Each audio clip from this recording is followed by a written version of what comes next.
Bien, bonjour à tous. Je vous propose de démarrer. Bienvenue dans ce webinaire intitulé «Le tertiaire doit se mettre au vert, un marché ouvert». Alors peut-être pour commencer, me présenter, je suis Pierre Ajzakowski, je travaille à la direction départementale des territoires du Rhône, la DDT donc 69 et j'aurai le plaisir d'animer ce séminaire, ce soir avec à mes côtés, Julien Quentin qui travaille également à la DDT, du Rhône et Cécilia Michaud qui travaille à la Chambre des métiers et de l'artisanat du Rhône, qui co-anime avec la DDT cette session ce soir. Chambre des métiers et de l'artisanat qui nous accueille physiquement ce soir, donc merci à la Chambre des métiers et de l'artisanat du Rhône pour nous avoir fourni cette grande salle dans laquelle, vous ne le voyez pas derrière vos écrans, mais on a pu se mettre à une distance suffisante pour, ôter nos masques et que ce soit plus confortable pour vous et pour nous. Peut-être avant de rentrer dans le vif du sujet de ce soir, simplement rappeler que, le 5 à 7, le webinaire de ce soir s'inscrit dans le cadre des 5 à 7 de l'éco-construction, qui sont des événements qui ont lieu 4 fois par an et qui sont organisés par 8 structures partenaires, qui sont donc la que je vais citer, la Chambre des métiers et de l'artisanat du Rhône et la DDT du Rhône qu'on a déjà cité, l'Agence locale, de la transition énergétique du Rhône, l'Agence locale de l'énergie et du climat de la métropole, de Lyon, la fédération BTP Rhône, la fédération des interprofessions du bois FIBois, la CAPEB, du Rhône et l'agence qualité construction qui, délégation, Auvergne-Rhône-Alpes. Hem donc, l'objectif des 5 à 7, c'est d'organiser des soirées thématiques sur le thème de l'éco-construction avec, des présentations souvent techniques. On ne s'interdit pas de rentrer assez loin dans la technique, soit au travers des interventions qui sont faites, ça sera le cas ce soir, je présenterai les différents intervenants dans un instant, soit au travers des questions que vous pourrez nous poser. Donc effectivement, avant de rentrer d'ailleurs dans le vif du sujet, quelques points pratiques. Donc on est sur une soirée qui est enregistrée, de sorte à ce qu'on puisse, mettre à disposition la bande vidéo sur le site des 5 à 7 de l'éco-construction, comme ça a été le cas pour les précédentes, sessions. Et vous avez la possibilité de nous poser des questions, d'interagir avec nous par intermédiaire du chat. Donc vous pouvez cliquer sur le bouton, chat ou conversation selon la version, de l'application Zoom que vous avez et nous poser des questions. Si possible en sélectionnant, bien, adresser les questions à tous les participants et les conférenciers, de sorte à ce que vous puissiez tous voir les questions qui sont posées.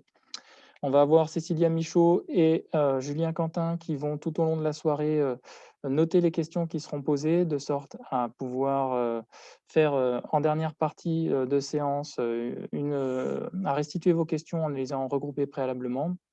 Donc on va avoir 1 heure et demie de présentation et puis 1/2 heure de questions à peu près. Voilà, donc ce soir, le webinaire est dédié, donc à la rénovation, des bâtiments tertiaires. On va avoir 3 intervenants. Étienne Charbonnier, de la DDT du Rhône, qui va commencer. Donc, si tu veux juste faire un petit signe, Étienne, qu'on t'identifie dans ta caméra, voilà. Qui travaille à la DDT du Rhône et qui va nous présenter, les enjeux liés à la rénovation des bâtiments tertiaires, le cadre réglementaire, qui s'applique et on le verra, qui depuis, quelque temps, des obligations s'imposent aux occupants et propriétaires de bâtiments tertiaires en nombre. Ensuite, on aura une intervention, de Marc Sauvageon du bureau d'études Artelia, qui va nous faire, une présentation de comment on s'y prend pour, assurer une rénovation technique, une rénovation thermique de bâtiments tertiaires, le processus qu'il faut suivre et qui illustrera ses propos au travers de 3, bâtiments sur lesquels, Artelia est intervenu, en tant que bureau d'études. Et puis, l'idée, c'est aussi de pouvoir montrer le jeu d'acteurs qui est intervenu sur chacun de ces bâtiments, quelques ratios, histoire de pouvoir, donner des références à chacun. Et on terminera par une dernière intervention de Xavier Porte du cabinet d'architecture Face A, qui lui va nous apporter la vision de l'architecte sur un gros projet de rénovation, on le verra, le bâtiment Aussaune. Un gros projet, avec à la fois une présentation, sur des champs techniques également, mais l'objectif de cette présentation, c'est aussi de montrer comment le projet a pu, se dérouler avec, l'ensemble des intervenants et montrer aussi que sur un projet d'une taille importante, on peut avoir de très grosses entreprises et de beaucoup plus petites qui interviennent. Voilà, donc une soirée sur la rénovation des bâtiments tertiaires avec l'objectif de montrer, en quoi, on est dans un moment charnière avec, tout un tas de bâtiments qui vont devoir être rénovés dans les années qui viennent et en quoi c'est un marché ouvert puisque, on a, la possibilité pour beaucoup d'entreprises d'intervenir si on veut pouvoir, atteindre les objectifs de rénovation, que, le cadre réglementaire, porte, actuellement. Voilà, donc je pense que j'ai déjà été suffisamment long. Si j'ai rien oublié dans la partie, pratique et déroulée, ben, je propose sans transition de démarrer avec la première intervention et donc je vais laisser Étienne Charbonnier, commencer son intervention.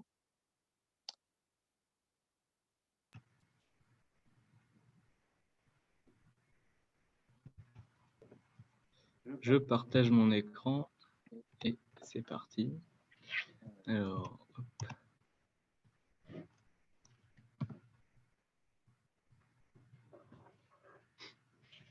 Ça devrait être bon. Si on peut me faire un petit signe, ok. Donc, merci Pierre.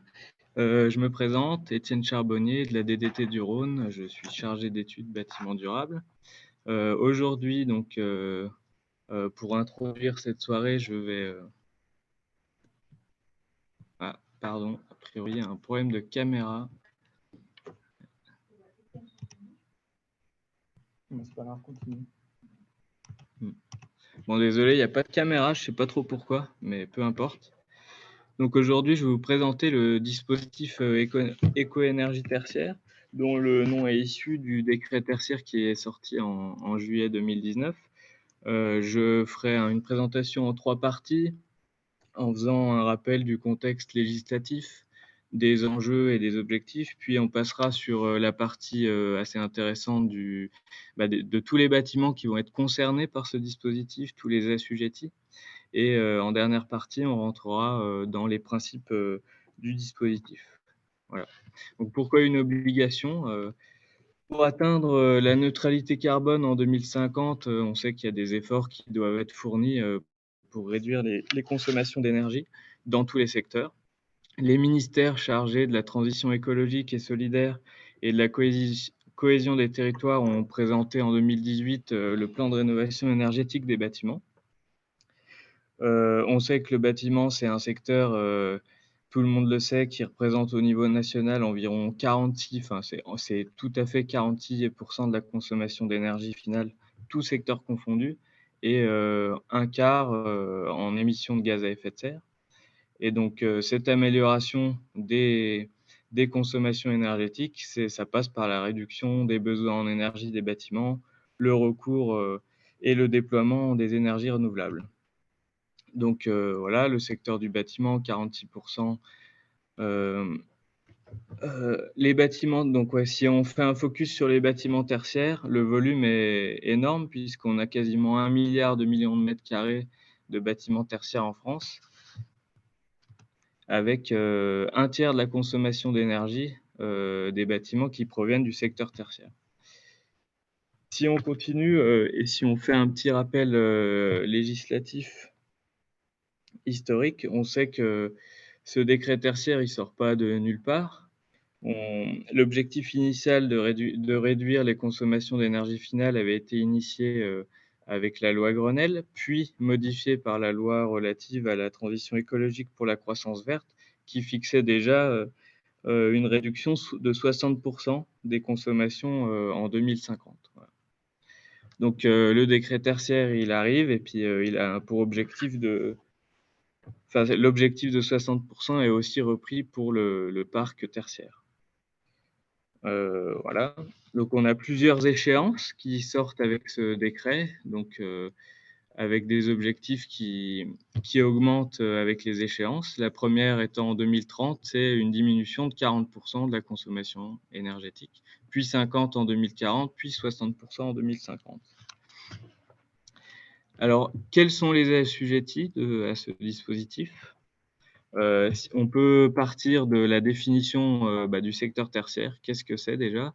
C'est la définition qui est proposée, qui a été retenue, c'est la définition par l'INSEE. C'est le secteur tertiaire. Il est composé de 2 choses, du tertiaire principalement marchand avec le commerce, les transports, et le tertiaire principalement non marchand avec les bâtiments publics d'enseignement, les hôpitaux publics et compagnie. On peut aussi dire que du coup, ce périmètre du secteur tertiaire, il est défini par complémentarité avec les 2 autres secteurs primaires et secondaires, qui sont l'exploitation des ressources et la transformation de ces ressources. L'assujettissement est large puisque c'est tous les bâtiments qui sont existants et en service à la date de publication de la loi Elan, donc au 24 novembre 2018.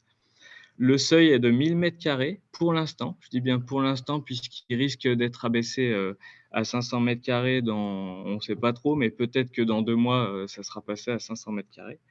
Voilà, donc ce qui risque encore d'augmenter le volume du parc d'assujettis. Et donc, pourquoi 500? Ça fait suite à la proposition de la Convention citoyenne pour le climat, entre autres, hein. Et puis parce que on a peut-être peur qu'en prenant les en limitant, en abaissant pas le seuil à 500 mètres carrés, qu'on soit pas capable d'atteindre les ambitions de la neutralité carbone en 2050. Voilà. Donc il y a plusieurs configurations pour ces bâtiments assujettis. La première, c'est un bâtiment. Voilà, on prend un bâtiment. Si sa surface est supérieure ou égale à 1000 mètres carrés, eh ben, il rentre dans le dispositif. On peut aussi prendre l'exemple d'un bâtiment avec des activités qui sont diverses. Et si on cumule toutes les activités tertiaires qui sont hébergées dans ce bâtiment et que ces surfaces font plus de 1000 mètres carrés, eh bien, on rentre aussi dans le dispositif. Et ensuite, à l'échelle d'une même unité foncière ou sur un même site, on peut cumuler les bâtiments qui hébergent des activités tertiaires. Et toujours pareil, si on est à plus de 1000 mètres carrés, on rentre dans le dispositif. Il y a de très rares exemptions qui sont notées ici. C'est les constructions provisoires, les lieux de culte et les activités à usage opérationnel à des fins de défense, de sécurité civile et de sûreté intérieure. Voilà. Donc, sûreté intérieure, ça peut être des salles de gestion de crise. Et puis, sécurité civile, ça peut être des centres d'appel du SDIS ou du SAMU. Alors, j'ai pas parlé j'ai parlé uniquement de surface, mais de quelle surface on parle? C'est bien de la surface de plancher. Voilà. On peut aussi accepter la surface utile brute qui est souvent utilisée pour les locaux de commerce, par exemple, parce qu'on sait qu'elle se rapproche relativement. Enfin, elle se rapproche de la SDP, quoi, de la surface de plancher.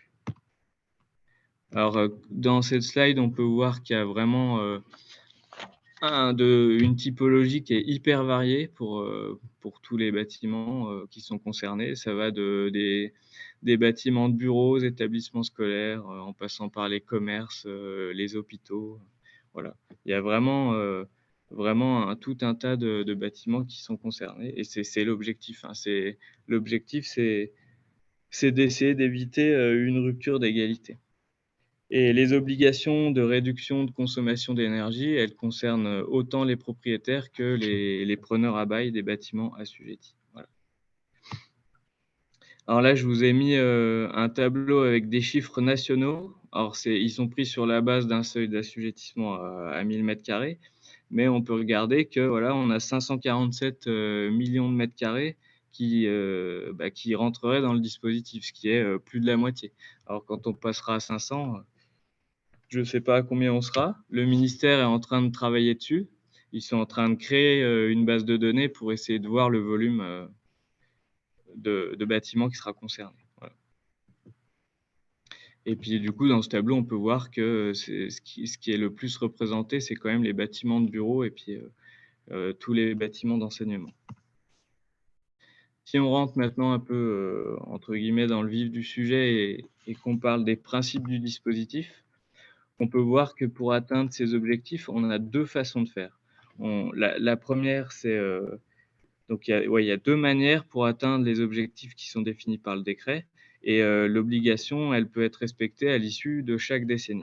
Donc par l'atteinte soit d'un objectif relatif de consommation mesuré en énergie finale, on parle bien en énergie finale, donc là on va se baser sur les factures, et donc réduit respectivement de 40% en 2030, puis 50 en 2040 et 60 en 2050. Et la deuxième solution, c'est en prenant un niveau de consommation d'énergie fixé en valeur absolue. Ça marche pour les bâtiments nouveaux de différentes catégories, et c'est un arrêté qui n'est encore pas sorti. Là, il devrait sortir d'ici 2 mois maximum. Et donc, cet arrêté, il va fixer pour différentes catégories de bâtiments. Et puis, en fonction des meilleures techniques disponibles, il va fixer un seuil à atteindre. Voilà. Et si on illustre ces deux façons, on a ce schéma qui représente bien, donc ici, je ne sais pas si vous voyez, mais le cas numéro 1, donc c'est en valeur relative, on partirait des consommations qui ne peuvent pas être antérieures à 2010, hein, ça c'est important, et ça serait donc la référence, et en 2030, il faudra faire moins 40% par rapport à cette référence, et ainsi de suite. Et donc pour le cas numéro 2, ça c'est l'arrêté qui est en attente, c'est pour les bâtiments qui sont plus performants, on aura des niveaux qui seront fixés et sur lesquels on pourra se baser. Alors on peut imaginer que les bâtiments qui n'ont encore rien fait en termes de rénovation énergétique, ils vont plutôt choisir, et enfin en fait ils n'auront pas vraiment le choix, mais ils vont plutôt s'orienter sur le cas numéro 1, tandis que ceux qui ont déjà commencé des actions de rénovation énergétique, ils vont plutôt s'orienter vers le, le cas numéro 2. Voilà. Alors pour atteindre ces objectifs, on a, on a plusieurs leviers d'action qui sont disponibles. On peut jouer sur l'enveloppe des bâtiments en changeant d'isolation, en changeant les menuiseries, en jouant, en ajoutant des protections solaires. On peut aussi jouer sur l'installation d'équipements performants en mettant des dispositifs de contrôle en place et en gérant activement ces équipements. On a aussi la possibilité de changer de modalité d'exploitation de ces équipements. Et puis on peut aussi contractualiser autrement. On a les contrats de performance énergétique, par exemple, qui permettent de fixer des objectifs au sein du contrat pour atteindre voilà, des objectifs. On a le comportement des occupants qui parfois est négligé, mais si on est capable d'analyser un peu correctement la manière dont les occupants et les usagers se servent des équipements, on peut potentiellement atteindre, il y a des études qui le montrent, on peut atteindre jusqu'à 10% d'économie. Alors ce décret, il laisse aussi la possibilité de moduler les objectifs dans plusieurs cas. Ils peuvent être modulés en fonction des contraintes techniques, architecturales ou patrimoniales, mais aussi si on a un changement d'activité ou une évolution du volume d'activité, et également dans le cas d'une disproportion économique. Alors tout ça, bien évidemment, la disproportion économique, il faut que ça soit manifeste et que du coup on soit capable de prouver que les avantages attendus sont vraiment moindres par rapport au coût. Alors la particularité de la modulation en raison de disproportion économique, c'est qu'elle doit être déclarée 5 ans au maximum après la première échéance de remontée de consommation de chaque décennie. Soit, si on prend un exemple, ça serait le 30 septembre 2026 pour la première échéance en 2030. Alors comment est-ce qu'on va rentrer dans ce dispositif? Il y a l'Observatoire de la plateforme énergétique de la rénovation et des actions du tertiaire, donc qui sera appelé Opéra, qui est une plateforme créée et gérée par l'ADEME et qui permettra de suivre toutes ces consommations chaque année. Et puisqu'on aura une remontée, les assujettis devront chaque année remonter annuellement, enfin chaque année remonter les consommations dans cette base, sur cette plateforme. Et c'est à réaliser avant le 30 septembre de chaque année. Du coup, pour la première année de cette première décennie, tout assujetti devra renseigner la plateforme avant le 30 septembre prochain. Voilà. Alors, avant de renseigner dans Opéra, il y a évidemment plein d'autres choses à faire. Il faut déjà s'informer un peu sur ce dispositif éco-énergie tertiaire. Ensuite, il faut identifier le patrimoine qui est concerné. Ensuite, il faut recueillir toutes les données, toutes les consommations, savoir à quelle échelle éventuellement on peut mutualiser des résultats. Et il faut s'informer sur la répartition des actions entre les propriétaires et les locataires. Voilà. Et puis ensuite, à ce moment-là, on peut s'identifier sur Opéra et faire cette remontée de consommation. Alors, En tant que propriétaire, bailleur ou occupant, vous devez déclarer, les consommations de vos locaux tertiaires, donc sur la base Opera, et en retour, la plateforme vous fournit une attestation annuelle des consommations ajustées, en fonction des variations climatiques. Donc ça, tout ça, ça se fait automatiquement et en fonction de votre situation par rapport à vos objectifs. Cette attestation, elle est complétée par la notation éco-énergie tertiaire qui qualifie, votre avancée dans la démarche de réduction des consommations. Plus généralement, Opera vous accompagne et vous aide dans vos démarches en mettant notamment à disposition un guide d'accompagnement. Alors, actuellement, ce n'est pas le cas, mais il va sortir rapidement. Il y a également une foire aux questions qui est mise à jour mensuellement mais vous verrez après, il y a une slide avec toutes les ressources. Vous pourrez prendre les liens. Et il y a aussi, sur Opera, voilà, des fiches, retour d'expérience. Donc ça peut être intéressant et cette plateforme aussi permet de comparer, la performance énergétique, de vos bâtiments, donc à différentes mailles géographiques et avec, par secteur d'activité. Donc vous allez pas forcément, vous pourrez, si vous êtes un hôpital, vous comparer avec un autre hôpital qui est dans la même, zone géographique, par exemple.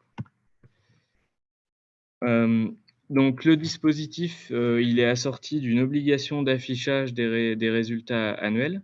Il y a cependant une grande liberté qui est laissée aux assujettis pour remplir cette obligation, puisqu'on peut le faire par voie d'affichage ou par tout autre moyen, qui semble pertinent au regard de l'activité tertiaire qui est hébergée dans le bâtiment et le principal, c'est que, le personnel et public ait accès à cette information.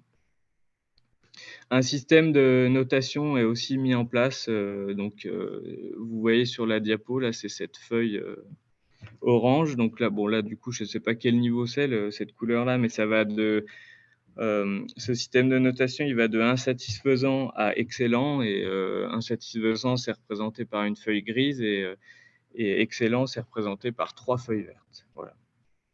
Le dispositif de contrôle il y a un dispositif de contrôle et de sanction qui sera mis en place en cas de non-transmission des informations sur Opera ou non remise d'un programme d'action en cas de non-atteinte des objectifs.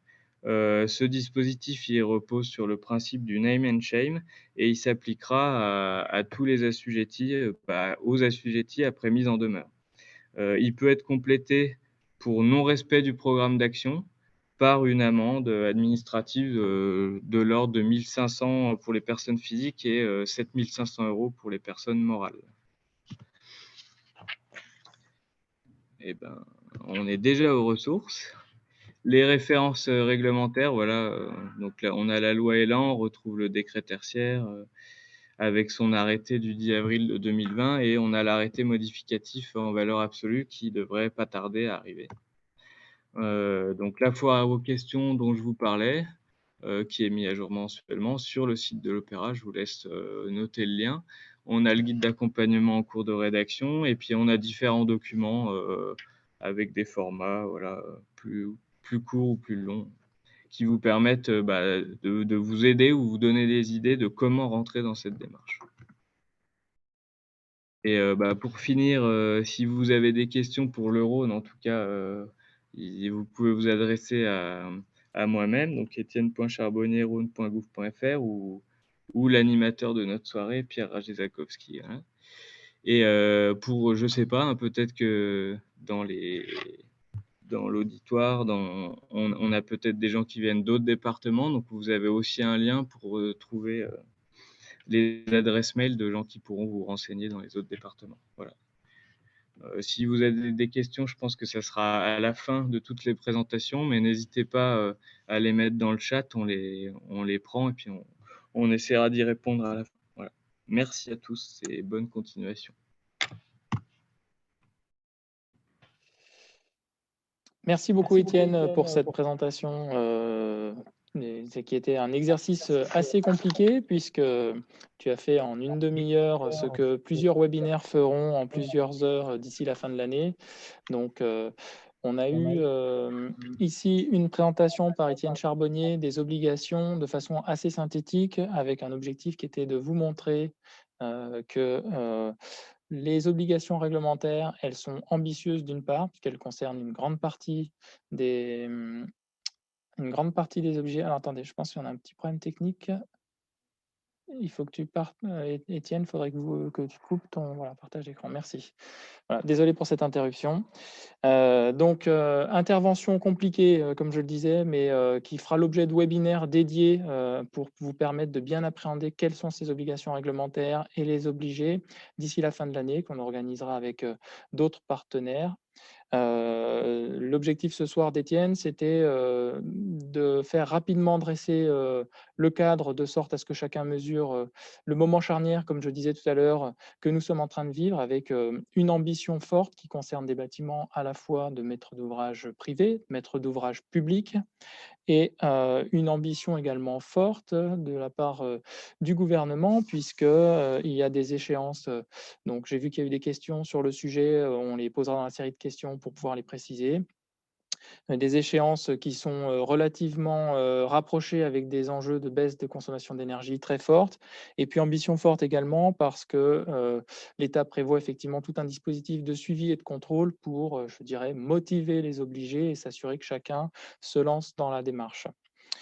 Donc, merci Étienne. On reviendra dans la partie questions. N'hésitez pas à continuer à poser vos questions sur cette partie-là.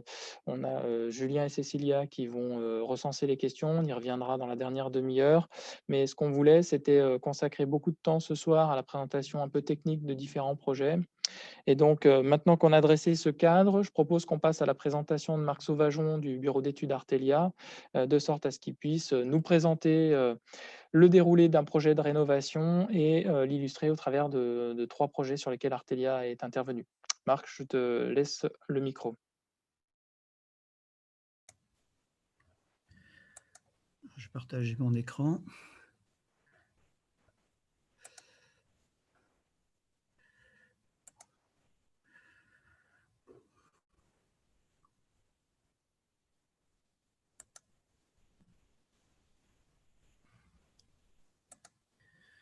Voilà, je pense que là, tout le monde doit voir mon écran.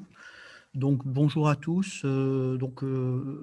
Moi-même, je suis thermicien au sein d'Artelia depuis un certain nombre d'années et depuis 5 ans, je suis en charge notamment de projets de rénovation avec une partie diagnostique et une partie également travaux. Donc, ce n'est pas une activité nouvelle pour moi et je dirais que ce n'est même pas une activité nouvelle pour moi depuis très longtemps puisque j'ai fait des rénovations de lycées, des rénovations d'autres bâtiments donc qui partaient déjà d'une démarche de rénovation thermique, en tout cas pour partie. Ce que je voudrais dire ici, c'est que cette démarche, donc, eh bien, on voit bien qu'il y a un facteur d'échelle qui va changer. Pour ce qui concerne Artelia, donc, ce n'est pas un élément nouveau, c'est plutôt un sujet d'échelle plutôt que de démarche. Donc, la démarche que nous avions jusqu'à présent, elle va être dans la continuité, je dirais. Mon objectif aujourd'hui, c'est de vous présenter cette démarche et puis de l'illustrer par 3 immeubles. Je vous donnerai également quelques valeurs, mais qui sont des valeurs d'exemple. On a vu l'étendue des immeubles tertiaires concernés, donc il n'est pas question ici de donner des recettes, des ratios, des choses comme ça. Ça ne serait pas possible dans le temps imparti. L'idée, c'est quand même de vous donner voilà, de la démarche, de vous indiquer comment faire, par quel bout attraper ces projets de rénovation qui vont se présenter avec une échelle que vous ne connaissez pas jusqu'à présent. Donc voilà, donc je vais vous présenter les étapes du projet de rénovation telles que nous les voyons, et puis ensuite 3 exemples. Alors les dates que vous voyez ici sur les opérations, ce ne sont pas les dates de travaux, ce sont les dates de construction des immeubles. Alors j'ai volontairement choisi des immeubles assez récents, relativement récents on va dire, puisque ça va jusqu'à 2010, parce que c'est la première question qu'on s'est posée, nous, et même bien avant le décret tertiaire, puisqu'il y avait d'autres projets réglementaires qui étaient en projet sur tertiaire depuis un certain temps. Et nous avions été interrogés par des maîtres d'ouvrage sur des bâtiments, somme toute, assez récents. Et on s'était interrogés en se disant, mais ce ne sera pas possible, atteindre 30-40%. Et puis finalement, on va voir. Donc, les étapes que nous voyons, nous, en termes de projet de rénovation, et notamment pour ce décret tertiaire, c'est la première étape, c'est un audit énergétique, où on va avoir une étape de recollement des données, qui est une étape très importante, qui va concerner notamment beaucoup les maîtres d'ouvrage. On parlait des consommations tout à l'heure, c'est un sujet pas forcément si simple que ça à appréhender. Nous analysons ces données. Et ensuite, il y a une visite du site en présence de l'exploitant des installations techniques. Et donc, un diagnostic de l'existant et une analyse. À la suite de cette première partie, il y a une proposition de diagnostic complémentaire éventuel, de mesures, par exemple de mesures de débit de ventilation, de mesures de température, des calculs thermiques, le cas échéant. Des propositions d'amélioration évaluées, chiffrées et hiérarchisées, des solutions regroupant plusieurs propositions cohérentes pour faire une sorte d'enveloppe de travaux ou plusieurs enveloppes de travaux. Donc ça, c'est assez important parce qu'il faut trouver une cohérence technique, spatiale et temporelle qui est un sujet assez compliqué, notamment sur des sites occupés. Le temporel est toujours un sujet assez complexe. Un tableau d'obsolescence des équipements qui permet aux maîtres d'ouvrage de situer ses investissements et de faire des investissements au bon moment. Et puis, un tableau de synthèse de tous ces éléments, ces propositions, ces solutions. Donc, la deuxième étape, à notre sens, c'est l'établissement d'un programme de travaux donc, qui sera fait en concertation avec le maître d'ouvrage en fonction de ses contraintes, de son budget. La consolidation des estimations du diagnostic et puis un calendrier prévisionnel pour des travaux. Qu'est-ce qu'on fait d'abord, qu'est-ce qu'on fera plus tard. Donc, une fois le programme établi, eh bien, donc, il y a un projet ou des projets, il peut y avoir plusieurs projets. Un projet l'année X, l'année X plus 5, je ne sais pas, la rénovation de la chaufferie, l'année X plus 20, c'est les façades, enfin voilà. Donc pour chaque projet, il y a une étude d'avant-projet, de projet, une consultation, bon, c'est un classique, hein, le chantier, les OPR, donc les opérations préalables à la réception et la réception. Et une étape qui nous paraît importante et qui aujourd'hui est, à notre sens, assez mal réalisée, c'est une évaluation des améliorations. À ce jour, on n'a pas tellement de retours sur les installations. Donc, on espère que les sites opérates nous donneront aussi des éléments sur ce sujet parce que c'est vraiment un point extrêmement important. On peut mettre beaucoup d'argent sur des rénovations, mais qu'est-ce que ça fait? Comment ça marche? Qu'est-ce que ça a rapporté? Qu'est-ce qui n'a pas marché? C'est extrêmement important, à notre sens. Voilà, donc ensuite, donc les projets dont on va parler, là, le premier projet, c'est un centre d'appel sur Valence. Alors, 1995, voilà, c'était avant les dernières RT. Donc, vous voyez la photo de l'immeuble ici. Je vous donne quelques points de repère. Donc, une date de construction en 95. Une rénovation postérieure des installations techniques qui a été faite en 2007, puisque ce bâtiment a changé d'affectation. Il est passé d'un data center à des bureaux. Donc, c'était une première étape. L'occupation, qui est un critère important, c'est un monolocataire. C'est un centre d'appel à fonctionnement permanent, donc pas d'arrêt. Et le cadre, c'est une démarche volontaire du client sur la base du projet de loi de transition énergétique qui précédait le décret tertiaire. Donc, il y avait un certain nombre de bâtiments qu'il souhaitait upgrader sur la base du volontariat, tout simplement. Et ses limites, c'était de ne pas toucher à la façade à ce stade. Bon, il s'agissait d'un immeuble relativement récent, donc l'objet, c'était pas tout changé. Donc, nous avons fait un diagnostic en 2016 et la date des travaux de première tranche a été faite en 2019. Donc, elle s'est terminée il y a un an environ. Le principe constructif, c'est une construction à rez-de-chaussée sur terre-plein, isolation avec des murs par l'intérieur, isolation des terrasses par l'extérieur. et des menuiseries métal avec des protections solaires par store extérieur ajouré. Donc, vous en voyez un là dans la photographie de droite. Là, je vais un peu vite. Donc, système de traitement d'air existant, groupe frigorifique d'origine qui servait au data center, donc très surdimensionné.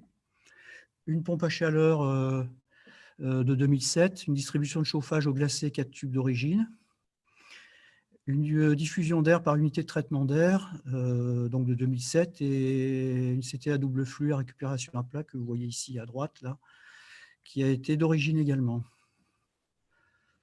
Les problématiques rencontrées, le groupe frigorifique était surdimensionné et obsolète. Un groupe était hors service.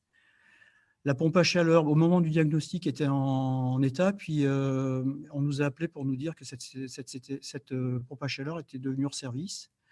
Donc, il y a eu une solution de repli par batterie électrique provisoire. Un gros problème de corrosion sur le réseau eau glacée chauffage qui fait que le réseau était à changer, donc, suite à un diagnostic que nous avons fait également. Et des protections solaires incomplètes, eh bien, il y avait 20% des stores qui étaient des stores anti-effraction. Donc, pour les occupants, il y avait le choix entre être dans le noir ou avoir des apports solaires sur cette partie de bâtiment. Bon, en gros, on peut mieux faire. Donc, la solution retenue, ça, c'est la solution retenue pour les travaux. Donc, ça, je vais vous passer peut-être les détails qui ont amené à cette solution, bien qu'on va avoir quelques éléments plus tard. Donc, on a fait une solution qui est la suppression des groupes froids, des pompes à chaleur, de réseau 4 tubes, et on est remplacé par un système VRV, donc à détente directe, avec 3 tubes, avec récupération d'énergie. Donc, un changement complet du système. Et le complément des protections solaires extérieures qui étaient des occultations totales. Donc là, je vous donne en exemple le tableau que l'on fait de manière quasiment systématique. C'est un tableau d'obsolescence qui permet pour chaque équipement de reconnaître quelle est sa date d'obsolescence. Alors, il y a des éléments, ils sont sur 5 ans, par exemple. Et il y a d'autres, c'est un peu plus court. Des pompes, c'est beaucoup plus court. Et donc, 2016, vous voyez le curseur, il était sur le moment du diagnostic. Donc, on voit qu'on entrait dans la période de remplacement du matériel. Et on ne s'est pas trop trompé pour les PAC, puisque la PAC, elle est tombée en rideau 1 année ou 2 années après le diagnostic. Donc, on connaît à peu près les temps de fonctionnement des équipements. Donc ensuite, le tableau d'après, c'est un tableau des améliorations dont je vous parlais. Donc là, il y a 5 améliorations qui ont été proposées et hiérarchisées, de la meilleure à la plus mauvaise. Donc vous voyez que la solution 1, qui est la solution VRV, c'est finalement celle qui a été retenue par notre maître d'ouvrage. Ensuite, on a donc ça c'est les propositions, et ensuite c'est les solutions, c'est ici. Donc, on s'était fixé de faire des solutions horizon 2020-2030. Donc, nos objectifs à nous, c'était 30% et 40% d'économie. Et donc, on a dit à notre maître d'ouvrage que nous, on ne savait pas faire sans toucher la façade et sans avoir un investissement économique raisonnable. Donc, même avant le décret tertiaire, on était quand même sur des critères un petit peu similaires à celui-ci, puisqu'il y a une notion quand même d'investissement rationnel. Donc, on avait proposé une solution qui, donc ça c'est la deuxième partie du tableau, une solution qui était aux alentours de 18%, qui comprenait les CTA. Et finalement, le maître d'ouvrage a décidé, donc c'est la solution que vous voyez en bas, la solution retenue, c'est celle qui est, excusez-moi, c'est celle qui a été retenue et qui nous amène un gain de l'ordre de 15% d'économie d'énergie. Donc là, je vous ai récapitulé sur ce tableau de bord un petit peu les actions faites. Donc le coût de travaux de 123 000 €, un surcoût. Alors ce qu'on appelle un surcoût de travaux, c'est le surcoût engendré par les économies d'énergie. Donc c'est un élément qui est important parce que typiquement dans un cas comme ça, on voit que le remplacement du matériel, on devait le faire. Et le surcoût, c'est simplement le passage du système eau glacée plus pompe à chaleur à un système VRV. On s'aperçoit que ce n'est pas tant que ça. La durée des travaux, c'est 5 mois en travail de nuit. Hein, donc, c'était un travail assez compliqué, puisque c'est du site occupé, donc ce que l'on va rencontrer assez souvent. Économie de consommation, on a 15%, c'est ce qu'on avait vu sur le tableau. En coût, c'est 2 600 € annuels économisés et temps de retour brut, 4 ans. Donc, ce qu'on appelle temps de retour brut, nous, c'est le temps de retour entre le surcoût des travaux et les économies financières. Donc, on s'aperçoit qu'à l'occasion d'une remise à niveau de matériel, eh bien, on va upgrader l'aspect énergétique et environnemental, donc, puisqu'on va gagner aussi 1 tonne de CO2 par an. Donc, ce n'est pas rien. Je vous ai mis les valeurs en valeur absolue. On est à 101 kWh. On verra sur les autres immeubles, ça permettra de se fixer des ordres de grandeur. Une classe d'énergie qui n'a pas changé, qui n'est pas très bonne, hein, E. Voilà. Par contre, attention aux classes d'énergie, puisqu'il y a une question d'usage. Donc, un centre d'appel, il y a beaucoup de matériel informatique. C'est un centre d'appel qui fonctionne 6 jours par semaine. Donc, il faut faire un peu attention à ces classes d'énergie. Il faut regarder ça avec un œil critique. Et donc, au niveau montage, c'est des travaux CVC qui ont été réalisés par l'exploitant du site, qui était une PME locale, et qui a été mandataire de ce chantier. Et nous avons décidé avec le client que la protection solaire se ferait par une TPE, très petite entreprise. En fait, c'était l'entreprise qui entretenait les stores et qui a fait ça, donc une entreprise de 3 salariés. Donc, ça touche un petit peu toutes les tailles d'entreprise.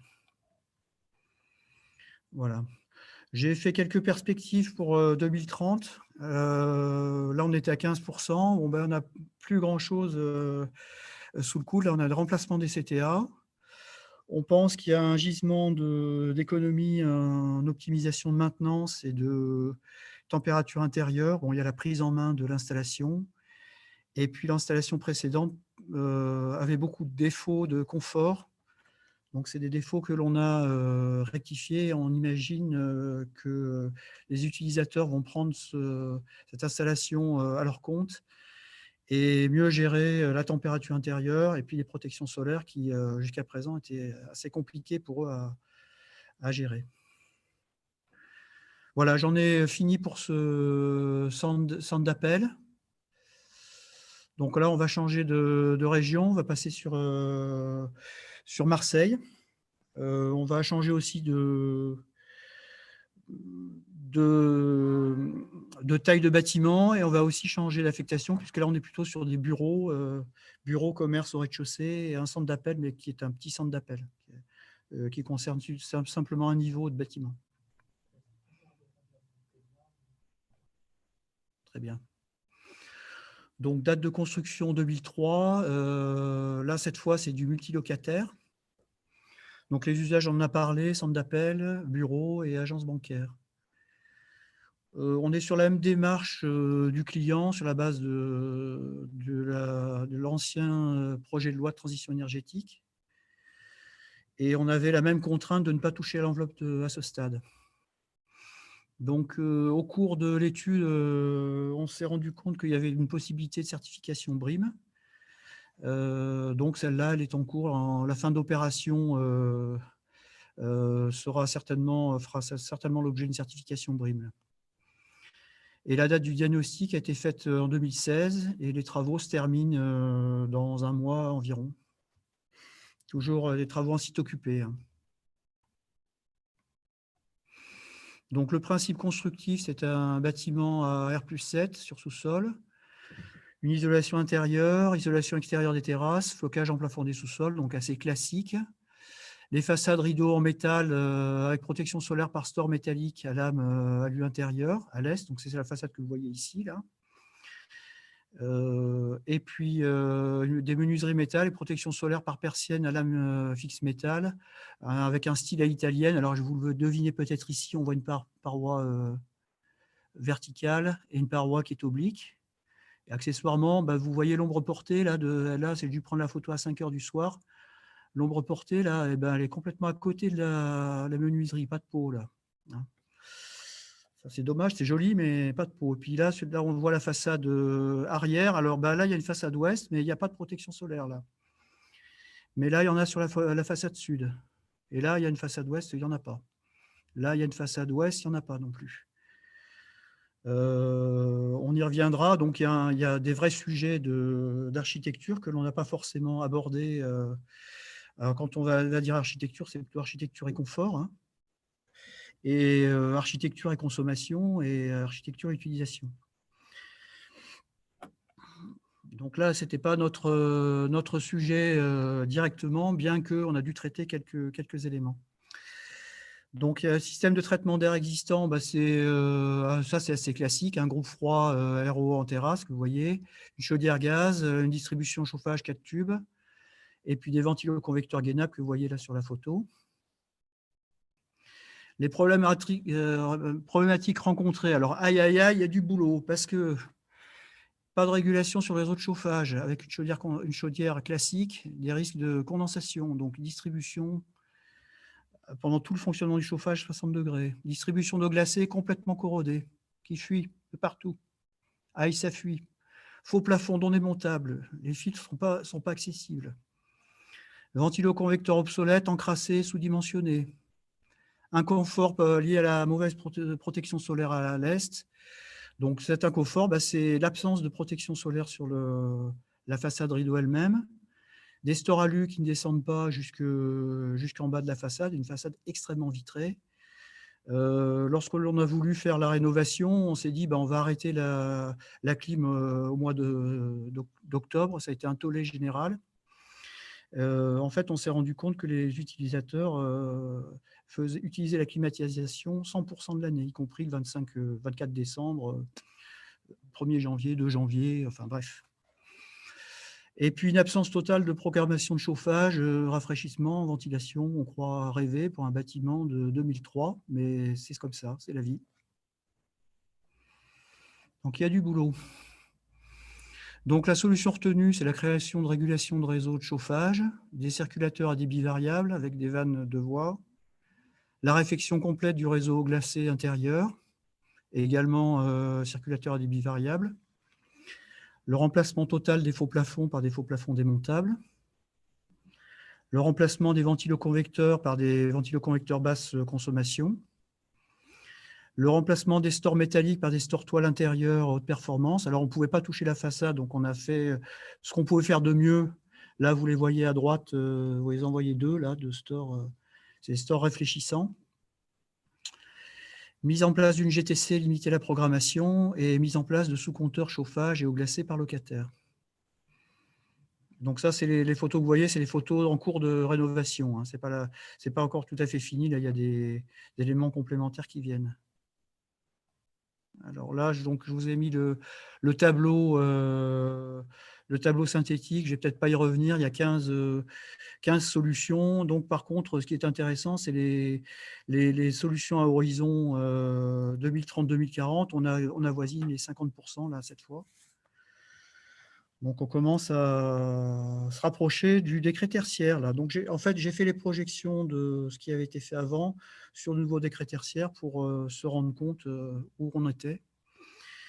Donc, on s'aperçoit qu'il y a certaines fois où c'est tout à fait pertinent et les objectifs du décret viennent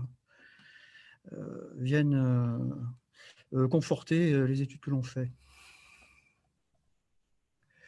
Donc, si je reviens sur un tableau de bord, donc le nombre d'améliorations évaluées, c'est 15. Alors, ce n'est pas tout à fait 15 parce que pour nous, on en a fait, vous ne voyez pas la face cachée de l'iceberg, mais il y en a une trentaine qui ont été évaluées.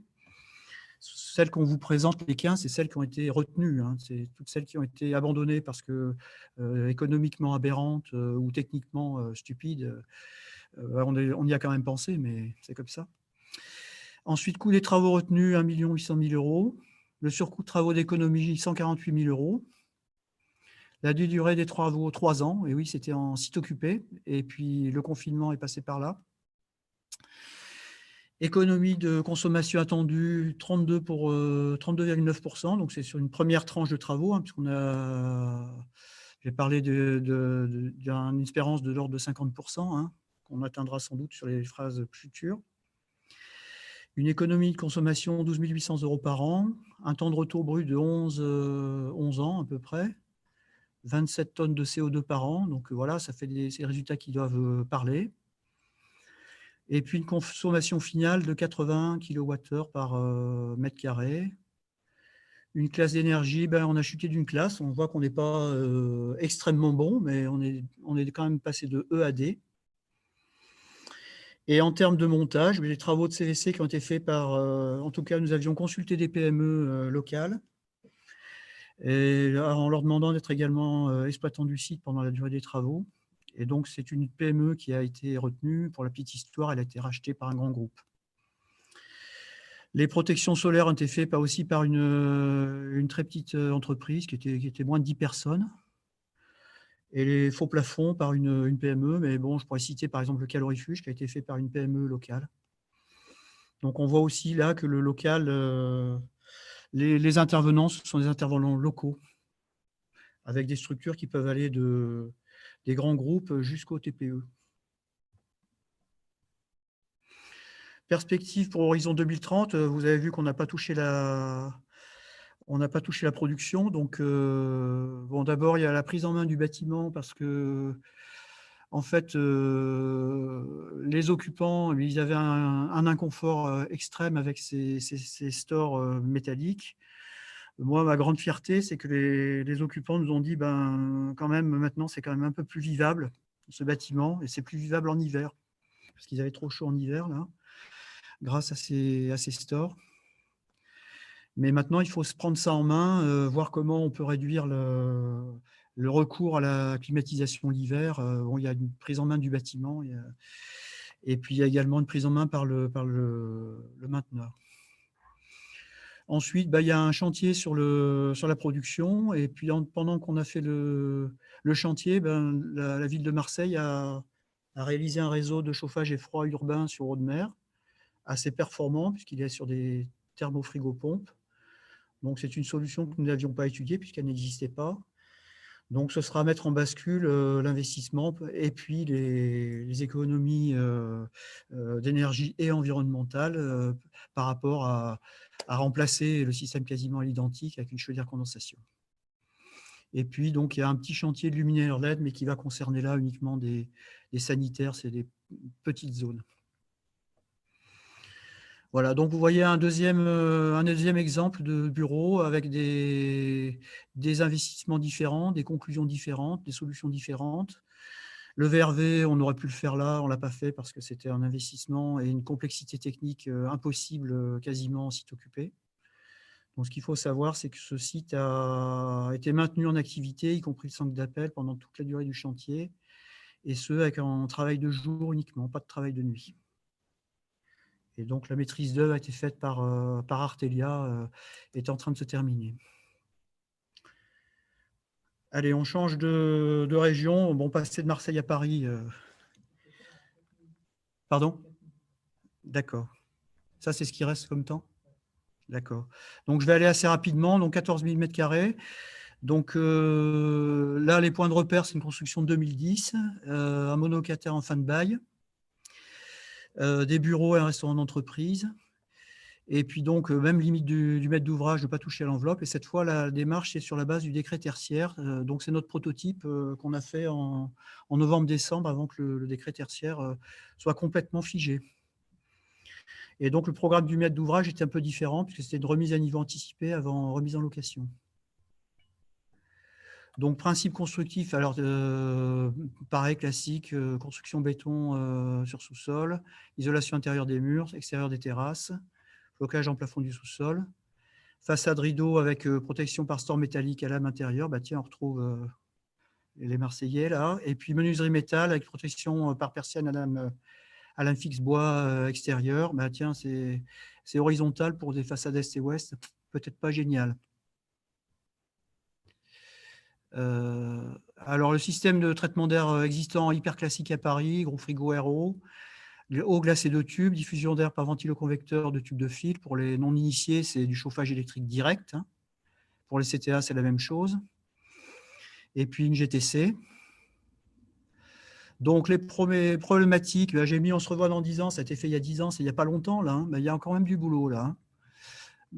Corrosion ponctuelle sur les réseaux, consommation des batteries électriques, alors là, il y a un sujet là. Et puis il n'y a pas que la consommation, il y a aussi l'impact environnemental. Excusez-moi, je suis sauté là. GTC non fonctionnel, production ECS en mauvais état, absence de comptage énergétique. Et température intérieure, on parlait des occupants. Ben là, les occupants demandaient 22 degrés en été et 24 degrés en hiver parce qu'ils trouvaient qu'il faisait pas assez froid en été et pas assez chaud en hiver. Donc, la solution retenue, c'est le traitement des problématiques de corrosion, des mesures conservatoires pour la mise en place de pompes à chaleur réversibles, remplacement des CTA, ventiloconvecteurs, en anticipation de l'obsolescence, remplacement de la GTC de la régulation. Donc, il y avait un programme assez conséquent, remise à niveau de l'eau chaude sanitaire et mise en place de comptage énergétique, éclairage par LED. Donc, un programme assez conséquent. Donc, vous voyez que le maître d'ouvrage, là, cette fois anticipé par rapport à l'obsolescence, puisque l'obsolescence est plutôt dans 4 ou 5 ans. Et il a préféré pouvoir utiliser son bâtiment tout de suite et faire les économies tout de suite d'énergie. Donc là, je repasse là. Donc là, j'ai encore les solutions. On va passer assez vite là-dessus. Donc, le tableau de bord, eh bien, 16 propositions, 4,3 millions d'investissement, donc énorme. Sur coût, on a considéré qu'il n'y en avait pas parce que c'est tous des éléments d'équipement obsolètes. Durée des travaux, 8 mois. Économie de consommation, presque 30%, 29%. Économie de consommation, 43 000 €. 35 tonnes de CO2 évitées et la note 93. Voilà. Donc, je vais passer assez rapidement sur les sensibilisations. Donc, on est toujours sur les mêmes thématiques. Hein. Donc, on pense qu'il y a un gros chantier sur les protections de la façade sud à améliorer. Et puis, la mise en place de packs réversibles pour éviter le chauffage direct. Voilà. C'est bon. J'ai le temps de faire les conclusions. Alors, je vais juste rapidement donner nos conclusions. Donc de ces rénovations, donc il y en a eu d'autres que celle-là, hein, mais enfin d'une manière générale, on constate qu'il y a une démarche volontaire de plusieurs maîtres d'ouvrage qui a démarré déjà bien avant le décret tertiaire. Tous les intervenants sont impliqués, on l'a déjà dit. Il y a toujours des améliorations significatives à apporter, hein, on vient de le voir, hein, 15, 30, 50%. Là. Pas de recette miracle qui marche à chaque fois, mais solutions adaptées. Et la conclusion aussi, c'est qu'un immeuble récent ne signifie pas toujours un immeuble performant. Hein. Vous voyez les notes F, E, même conforme. Et puis, en finale, atteindre les objectifs de 2030 en valeur relative est parfois possible. 2040, 2050, avec 50 et 60%, c'est très ambitieux. Et donc, nous attendons les résultats, les objectifs en valeur absolue dont on vous a parlé en début de session. Merci beaucoup.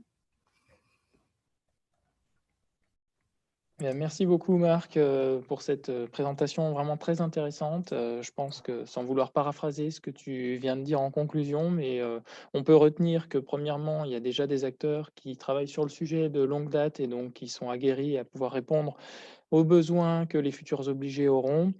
On peut aussi retenir de ton intervention que finalement, on a des projets qui ont des tailles très différentes, mais on retrouve des façons d'intervenir similaires, mais il faut quand même adapter la réponse en fonction des objectifs du maître d'ouvrage, de la typologie du bâtiment, et on voit la place qui est accordée à la façon dont vous allez travailler sur la compréhension du bâtiment avant de se lancer dans des opérations de travaux qui peuvent être avec un sens assez différent. On l'a vu dans les différentes présentations que tu as fait, avec des travaux sur l'enveloppe du bâtiment, qui sont peut-être ceux auxquels on pense le plus rapidement quand on n'est pas aussi connaisseur que toi du sujet, mais il y a aussi des travaux sur les équipements d'optimisation. Et donc là, on voit qu'avec tout ça, moi, je retiens de ta présentation que si les ambitions qu'Étienne Charbonnier nous a présentées peuvent apparaître très ambitieuses, on voit quand même que sur ces projets-là, qui n'étaient pas soumis à des obligations réglementaires,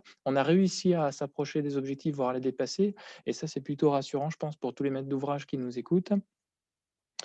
Je pense aussi et je retiens que ça sera intéressant pour des bureaux d'études spécialisés comme le tien de disposer d'un accès à la plateforme Opéra, puisque ça vous permettra quelque part de faire une évaluation et d'avoir des retours d'expérience sur tout un tas de rénovations.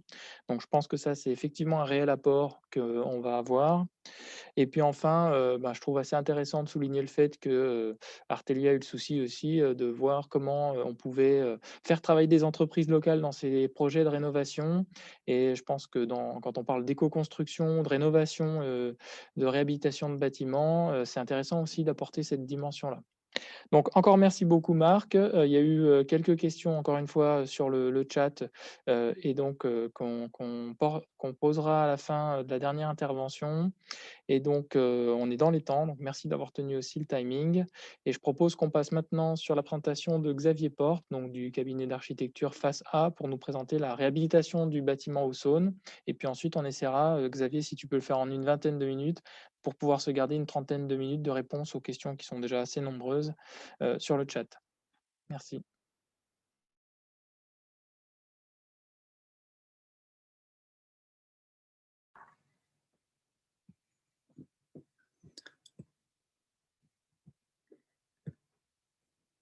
Normalement, ça doit fonctionner. Alors, bonjour à tous, Xavier Porte, de l'atelier d'architecture FASA. Je suis associé et je vais vous présenter donc une réhabilitation du bâtiment. Alors, attendez, j'ai un problème de... Voilà, le bâtiment au Saône. Un bâtiment que j'ai suivi de l'esquisse jusqu'à la livraison, donc de 2010 à 2014. Alors, ce que vous voyez là, c'est le résultat, c'est le bâtiment final. Mais je vais refaire donc un petit retour en arrière sur les enjeux déjà de cette réhabilitation assez lourde. Enfin, c'est une restructuration même de ce bâtiment. En vous présentant un peu l'équipe, donc avec une... Alors, attendez, je vais juste... Si c'est bon. Donc j'ai un maître d'ouvrage qui est la française. Ce maître d'ouvrage a changé en cours de route, mais il reste le propriétaire final. En fait, il a été présent jusqu'au permis de construire. Et pour le chantier, en fait, on est passé sous une VFA, enfin une vente en état futur d'acquisition.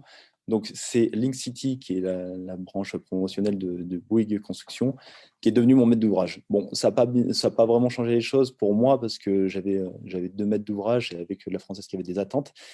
Dans cette équipe, donc, un bureau d'études HQ qui était Étamine, très moteur. Alors, très moteur dans les solutions environnementales qui vont être apportées à ce bâtiment. Un maître d'ouvrage très à l'écoute, très, très ouvert.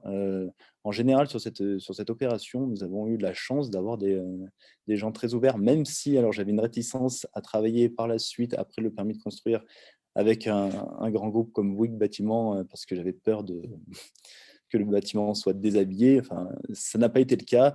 Et ce qui était très intéressant, c'était de voir les entreprises qui ont été sous-traitantes. Donc, vous voyez, j'en ai mis quelques-unes, enfin presque la totalité. Vous voyez un peu comme ça va d'entreprises qui sont de 130 personnes à 10 personnes, voire peut-être moins. Tout le monde a joué le jeu et ça a vraiment été un plaisir d'avoir ce chantier se réaliser. Donc, c'est tout de même une surface de 11 000 m² de surface de plancher avec un coût travaux de 13,5 millions. Pour traiter un bâtiment comme celui-ci, alors je vous fais juste un rapide tour de planning. Le bâtiment donc, a été à l'origine, le PC date de 1964, livraison en 68. Et nous, on est arrivé bien plus tard avec un démarrage d'études en 2008 et avec un démarrage de travaux en 2013 pour une livraison en 2014. Donc ça a été un chantier très très rapide, sachant que là-dedans, on a eu presque 6 mois de désamiantage, donc presque 6 mois derrière de travaux réels. Ça a été très rapide, d'où le choix alors pour le maître d'ouvrage d'une entreprise générale comme Bouygues pour maîtriser ça en très peu de temps. Bon. Pour le début des études, moi, je me suis rendu aux archives et je trouvais ça intéressant de vous présenter en fait cette petite plaquette. J'ai trouvé aux archives le PC d'origine, mais il y avait une plaquette qui accompagnait le PC. C'est un peu la vente à l'époque de ce bâtiment qui s'appelait pas Awson à l'époque, mais le BBC. Donc ça nous a fait sourire parce que c'était pas le bâtiment basse consommation, mais le building bureau climatisé. Il y avait déjà un clin d'œil qui nous intéressait là-dedans. Et l'idée de ce bâtiment, c'est qu'à l'époque, dans les années 60, c'était un bâtiment assez exceptionnel. Vous voyez, dans la plaquette, il y a vraiment ce bâtiment était au centre de l'Europe, voire même, même plus. Et sa situation, donc juste à côté de l'entrée du tunnel de Fourvière, le laisse dans un contexte assez original. Et il y avait des choses à l'époque très innovantes, comme, alors pas du tout écologique, mais ils avaient prévu d'avoir un hélicoptère, une hélistation sur la toiture pour qu'on puisse traverser juste la Saône pour aller distribuer la gare Perrache. Enfin, c'était une ineptie totale aujourd'hui, mais il y avait une volonté très, très innovante et toute l'idée était effectivement de qu'est-ce que nous, on allait amener dans cette habitation, quelle était l'innovation aujourd'hui. Et alors là, c'est juste un plan d'origine qui vous montre que c'est un bâtiment exceptionnel. On ne ferait plus ça aujourd'hui. Vous voyez la profondeur de ce bâtiment. Ce qui est exploitable en lumière du jour est très peu. Vous voyez tous les bureaux en périphérie. Et au milieu, ça laisse une place vide. On a dû trouver des solutions pour utiliser cette place.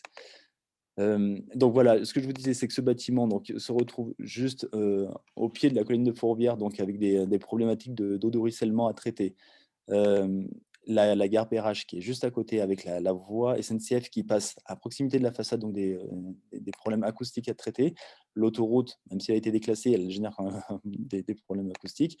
La Saône qui est juste à côté, donc avec une sollicitation de la façade avec l'humidité et la proximité de confluence qui n'est pas forcément une contrainte. Ça, c'est le bâtiment, état des lieux. Donc, vous voyez la façade. Alors, une façade inspirée par Jean Prouvé, par les principes de mur rideau.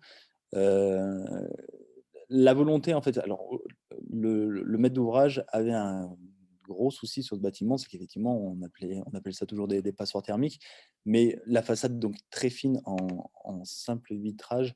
Je vais vous l'expliquer après la composition de la façade. Juste, je vous montre la profondeur de ce bâtiment, les dimensions. Il est constitué donc d'un rez-de-chaussée de 7 niveaux de bureaux, un attique et un parking en fond qui était assez à réhabiliter. En attique, il y avait une certaine particularité, c'est que le système constructif, enfin, l'attique a été réalisé après, quand le projet de Déliport a été abandonné, il n'y avait rien. Puis quelques années après, ils ont fait donc j'allais dire l'hôpital de Venise, mais c'est ça en fait, ce sont des élèves de Le Corbusier qui ont fait ce R+8 en faisant ce principe de coque béton que Le Corbusier n'a jamais réalisé, mais en fait, il se trouve sur ce bâtiment. Donc, il y avait aussi une volonté de conserver ce joyau architectural. Il est distribué par 3 escaliers et 3 ascenseurs.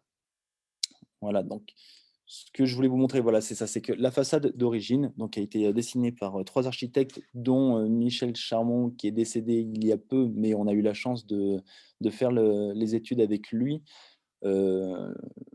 Ça a été très intéressant d'échanger avec une personne qui est à l'origine du projet. Donc, en fait, la façade était bien constituée c'est donc une façade mur rideau avec des raidisseurs aluminium, une allège en alu, avec un isolant de 5 cm qui n'existait même plus parce qu'il était tassé en bas de. Donc, il n'y avait plus d'isolation et un vitrage, un simple vitrage. Donc, notre volonté était tout de même de garder ce dessin architectural. C'est vrai que c'est une question que nous, on a en tant qu'archi, de se dire toutes ces rénovations énergétiques qui vont être lancées, c'est une très bonne chose. Nous, d'ailleurs, ça nous amène à avoir des relations avec les bureaux d'études, à échanger des idées, c'est très, très bien. Mais nous, on est attachés tout de même au dessin de l'architecture. Donc, faisons pas n'importe quoi. Enfin, nous, on doit être garant justement de ce qui va être fait. Et notre idée, c'était de garder ce dessin de la façade qui était très bien, parce qu'en plus, l'idée, c'était de garder le confort qu'elle amenait. Les allèges faisaient juste 60 cm, 70. Donc, une fois assis, on avait le regard qui filait vers l'extérieur. Il y avait beaucoup de qualité dans cette façade, donc on a gardé le même dessin. Et on s'est dit, aujourd'hui, qu'est-ce que c'est le high-tech? Donc, pour nous, ça se traduisait par une façade en bois. Donc, on reprend le principe des épines, sauf cette fois-ci, elles sont plus en alu, mais en bois. Des menuiseries bois, qui gardent donc le dessin d'origine, et du zinc qui capote donc tout le complexe d'isolant et de ventilation qui est intégré dedans. Euh, et nous, ce qu'on n'aimait pas sur la façade d'origine, c'est qu'on l'a trouvée un peu plate. Donc, on a voulu amener un peu de relief pour avoir un dialogue avec l'extérieur, que ça se fasse autrement. Donc, c'était un peu notre idée. Donc voilà, alors simplement les brises soleil qui sont la protection donc, solaire de ce bâtiment. Ce que je vous disais, le bardage zinc. Et à l'intérieur, donc une allège assez massive, donc, parce qu'il y a le système de ventilation qui est intégré dedans, et on a besoin aussi de masse pour l'acoustique. Donc voilà, tous les complexes d'isolation. Et on va passer sur une coupe un peu plus technique. Alors, je vais passer assez rapidement. Cette coupe, elle est intéressante parce que ça montre comment était configuré le bâtiment. Donc, on a juste conservé les dalles béton existantes. Tout le reste, on l'a déshabillé. Donc, ce que j'ai oublié de préciser, c'est que ce n'était pas un chantier en site occupé. Donc, bon, il y avait eu cette notion à un moment. Enfin, il y avait eu mais enfin, on a écarté ça parce que c'était impossible dans le temps imparti. Donc, voilà. Donc, ce que vous voyez là, c'est juste ce qu'on a conservé. Ensuite, donc, les épines bois, comme je disais, de l'OSB. Là, c'est alors tous ces éléments sont intéressants à montrer parce que c'est finalement assez complexe. Et derrière, il y avait quand même des performances à atteindre et une étanchéité qui devait être exemplaire. Et pour ce faire, tout de même, même si c'était Bouygues, l'entreprise générale, il y avait des petites entreprises derrière. Et ça a été une réussite, tout ça, parce qu'il y a eu quand même une méthodologie derrière que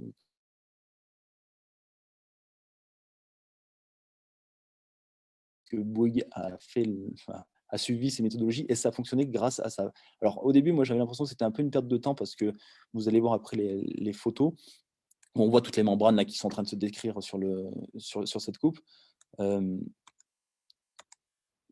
vous allez voir sur les photos, c'est assez comme ça, assez simple. Le premier niveau de façade, c'est des caissons bois qui vont être isolés. Après, il y a tout ce qui est film dessus, tout ce qui est le bardage. Là, en fait, vous avez tout.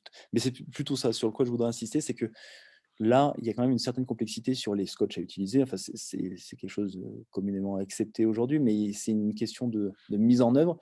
Et Bouygues faisait une vérification de tout ce qui était fait, et faisait des bons à fermer, ce qui était très long, mais une fois que les choses étaient mises en place, vérifiées, ben, le gain était à la fin, c'est quand on a fait le test, c'était infaillible. Donc voilà, les tests d'étanchéité à l'air.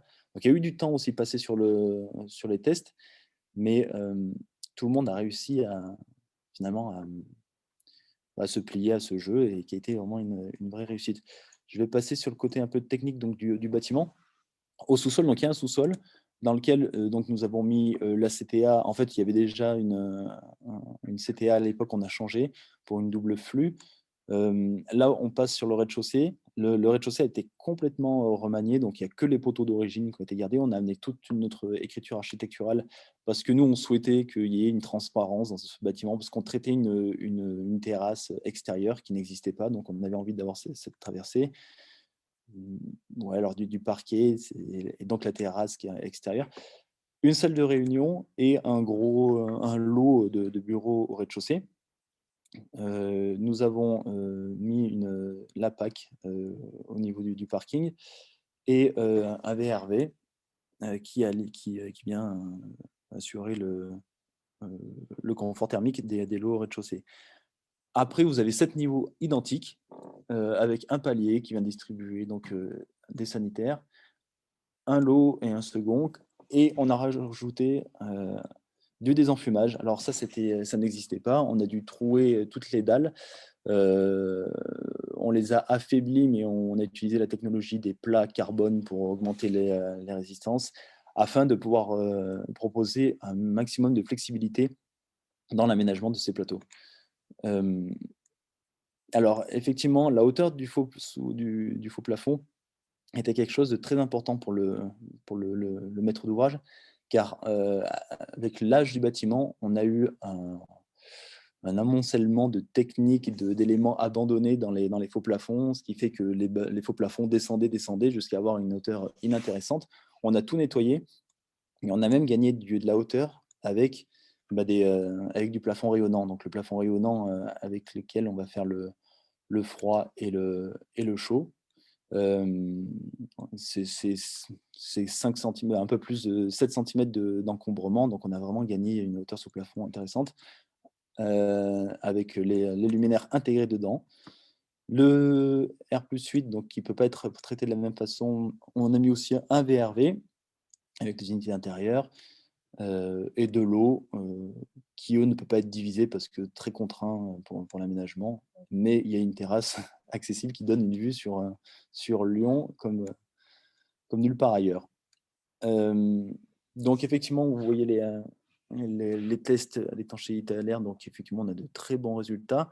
Je vais passer sur les graphiques qui sont assez parlants parce qu'on a effectivement une classification en E au départ. Et par la suite, donc sur les consommations, on a réussi à remonter en B et sur les émissions en A. Bon, je pense qu'on est quand même assez bon. Ça, c'est donc le bâtiment une fois livré.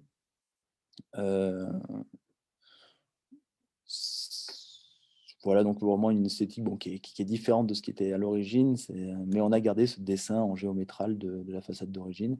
Ça, c'est donc le hall avec la vision traversante. Les plateaux, donc là, vous voyez en fait les plafonds rayonnants qui nous ont permis, donc en fait, même on voit apparaître les poutres qu'on ne voyait plus du tout. On était, je vais exagérer en disant qu'on était 50 cm plus bas avec le plafond quand on est arrivé en état des lieux, mais c'était presque ça. Ça avait été c'était problématique, donc on a vraiment tout nettoyé.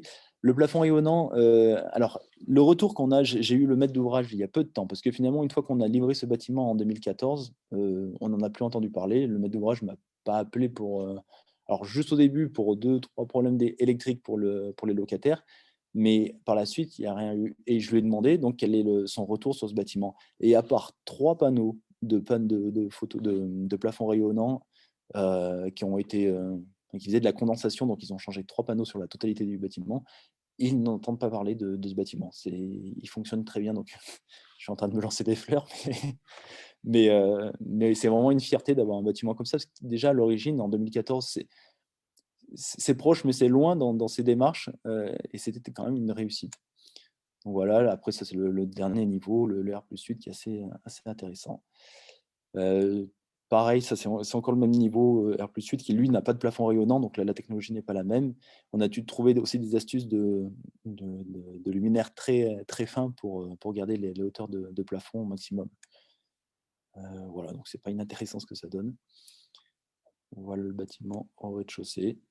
Je pense que j'étais assez court. Est-ce que ça a été... Voilà. Bien, merci beaucoup Xavier pour cette présentation qui elle aussi est extrêmement intéressante et que je trouve personnellement très complémentaire avec la présentation que Marc avait fait préalablement. On voit bien l'approche avec un œil un peu différent qui est celle de l'architecte.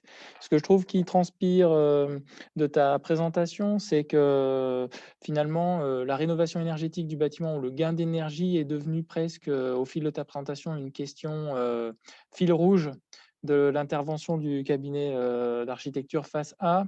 Et on voit que finalement, on peut se profiter de l'occasion pour retravailler intégralement le bâtiment. Alors, j'ai trouvé intéressant toute l'explication que tu as pu donner sur le fait que tant qu'à travailler sur la façade du bâtiment pour améliorer ses performances, on va voir comment, d'un point de vue architectural, on peut aussi lui redonner un rythme. Alors, je ne sais pas si j'oserais dire l'améliorer par respect pour l'architecte l'architecte initial, on va dire, l'a retravaillé selon les goûts du maître d'ouvrage et de son cabinet d'architecte de l'époque. Et puis, je trouve aussi que ta présentation montre bien qu'au final, quand on commence à travailler sur des rénovations énergétiques, on a à la fois des gains d'énergie, comme l'a très bien démontré Marc au travers de ses interventions et qu'on a certainement aussi sur ce bâtiment-là, mais on a aussi une rénovation esthétique du bâtiment qui a pu être réalisée à la fois en intérieur et en extérieur. Et puis, on a aussi un gain en fonctionnalité, si j'ai bien saisi. Et donc, on voit voilà, l'intérêt de travailler sur la rénovation énergétique en ayant une approche globale et des ambitions importantes. Elle permet aussi d'atteindre un certain nombre d'autres avantages qui peuvent être valorisés par les différents maîtres d'ouvrage. Bon. Merci beaucoup pour cette intervention. On est pile dans les temps et on a une demi-heure pour les questions. Donc, je propose qu'on passe à la séance de questions. Donc, Cécilia, je te laisse faire un retour des premières questions en ciblant quelques intervenants et puis on essaiera de distribuer la parole. N'hésitez pas les uns et les autres à compléter. Merci encore pour ces 3 interventions.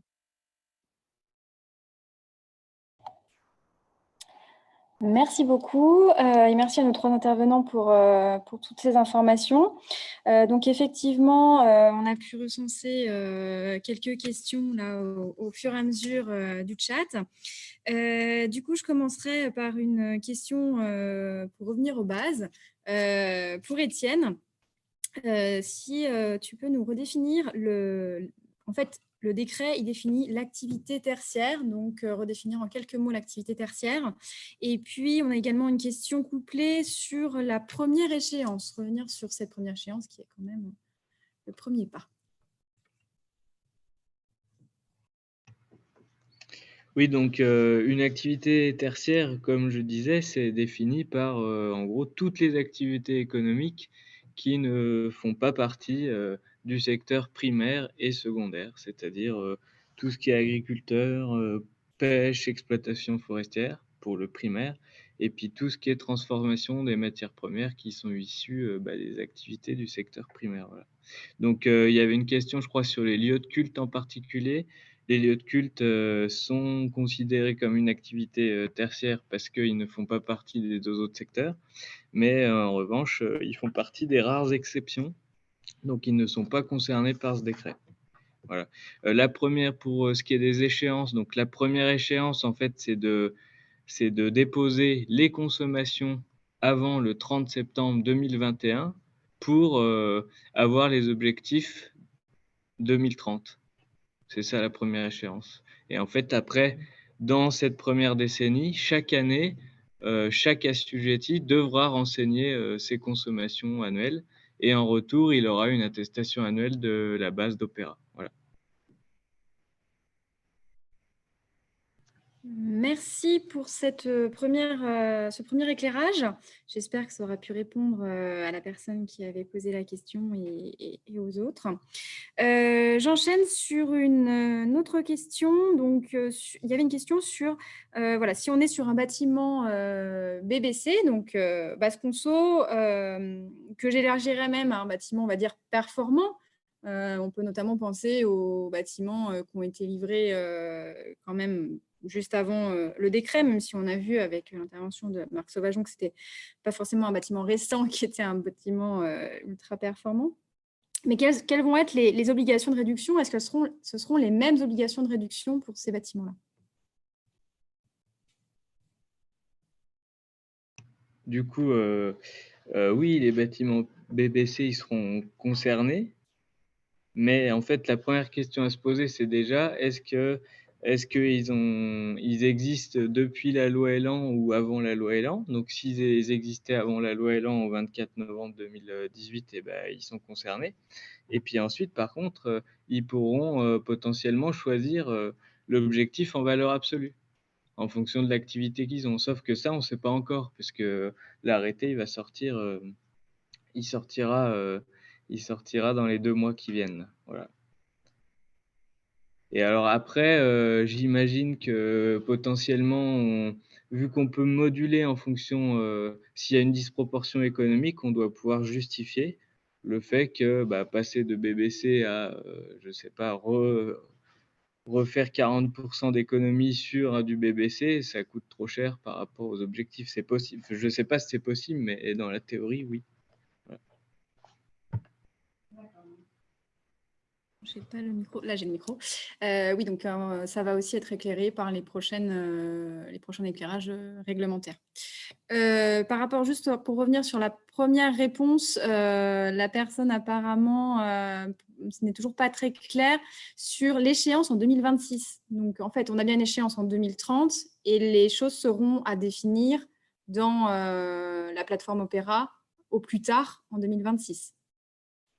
Alors, Oui, c'est bon. du coup, 2026, c'est uniquement dans le cadre de quand on veut justifier d'une disproportion économique. Voilà. C'est la date butoir C'est la date pour butoir. la première Voilà, date échéance qui est en 2030. On a 5 ans à partir de 2021 pour justifier que ce n'est pas possible économiquement. Voilà. Pour atteindre ce moins l'objectif. 40% en 2030. Voilà. Très bien. On peut enchaîner avec une autre question. Alors, toujours sur un apport d'éclaircissement sur ce décret, notamment pour une collectivité, par exemple, qui aurait un parc important de bâtiments tertiaires. Quelles vont être les vérifications des atteintes des objectifs? Alors, je n'ai pas plus d'explications dans la question, mais si tu peux nous refaire un petit zoom pour ce type de propriétaire de multibâtiments. Alors, les propriétaires multibâtiments, en fait, ils vont devoir renseigner les consommations pour chacun de leurs bâtiments. Voilà. Et ensuite, qu'ils aient 10, 30 bâtiments, tant qu'ils font plus de 1000 m² ou 500, on ne sait pas, on verra, et ben, ils rentrent dans l'obligation. Et du coup, chaque année, ils devront renseigner les consommations pour chaque bâtiment. Et en retour, ils auront le suivi de la plateforme Opera. Si tu me permets, Étienne, de compléter, parce que je ne sais pas si la question portait aussi là-dessus, mais il y a ce que vient d'expliquer Étienne Charbonnier, et puis il y a aussi le fait que dans le cadre d'un propriétaire d'un parc immobilier important, il pourra y avoir une approche à l'échelle du parc immobilier. Si le propriétaire estime qu'il ne peut pas attaquer, si je puis dire, tous ces bâtiments en même temps et être prêt en 2030 pour avoir atteint le premier objectif de baisse de moins 40, il peut rénover ou réhabiliter seulement quelques bâtiments de son parc énergétique sur lesquels il va mettre beaucoup d'énergie et qui va permettre d'économiser une énergie qui, au total, sur la globalité du parc, permettra d'atteindre les moins 40. Donc, en d'autres mots, on peut mutualiser la consommation à l'échelle de son parc et arriver à l'échéance en 2030 avec cette consommation mutualisée qui a baissé de moins 40, même si on n'est intervenu que sur quelques bâtiments et qu'on a laissé de côté quelques autres bâtiments. Voilà. Merci beaucoup. Je pense qu'avec ces deux éclairages, cela est plus clair. Je laisse la personne qui avait posé la question le confirmer ou pas. Du coup, j'enchaîne avec une question cette fois-ci un peu plus technique.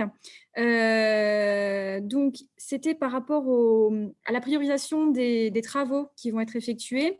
Il y avait une question, donc pourquoi ne pas optimiser l'enveloppe du bâti, notamment les déperditions énergétiques, donc je me tourne plutôt vers Marc, avant de recalibrer les systèmes. C'est vrai que par rapport aux exemples présentés, on était plutôt sur le recalibrage de système et pas vraiment sur l'enveloppe. Donc, pourquoi ce choix? Est-ce que c'était dicté par les bâtiments? Voilà. Alors, ce choix-là n'est pas un choix systématique, évidemment. Si on était dans une logique purement... enfin, on fait abstraction des occupants, de l'état des installations. La logique, effectivement, ce serait de rénover l'enveloppe et d'adapter la technique à l'enveloppe. Mais donc, dans les exemples présentés, il faut bien se rendre compte que les bâtiments sont récents. On aurait du mal à justifier auprès d'un maître d'ouvrage on va dire de casser un bâtiment qui a 10 ans, quoi, ou 20 ans, ou 25 ans. C'est assez... et même en termes d'investissement, c'est un investissement considérable. Donc, ça ne nous empêche pas de souligner les problématiques, mais il faut bien penser qu'une installation de génie climatique, ça a durée de vie, ça a de 15 ans, 20 ans. Quand eh ben, les enveloppes, enfin les façades vont avoir une durée de vie qui sera beaucoup plus importante, qui sera pratiquement le double. Donc, le temps que ces installations arrivent à obsolescence, donc il y a une certaine logique économique. Enfin, nous, on voit une rénovation comme quelque chose qui s'inscrit dans une logique architecturale et économique également. Il ne s'agit pas d'aller recasser ce qu'on a fait hier, quoi. Allons voir déjà ce qu'on a fait avant-hier ou avant-avant-hier.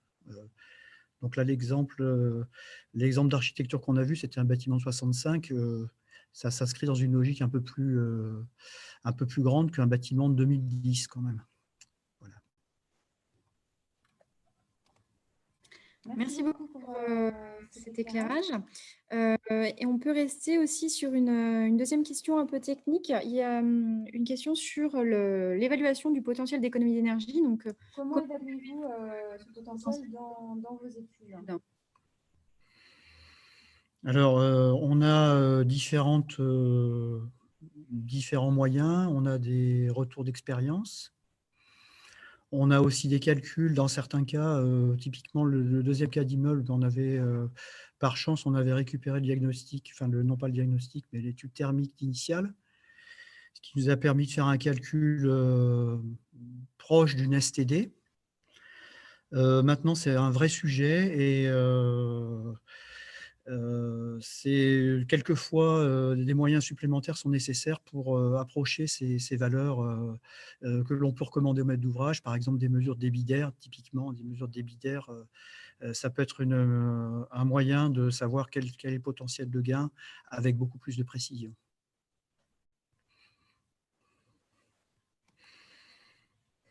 Très bien, merci. N'hésitez pas à me dire dans le chat si ces réponses vous satisfassent et si elles sont globales ou si vous souhaitez d'autres précisions. Pour continuer, du coup, on avait également, donc là, on revient plutôt sur la définition des obligations et du décret. Qu'est-ce qu'il en est des locaux vacants? Voilà, Étienne.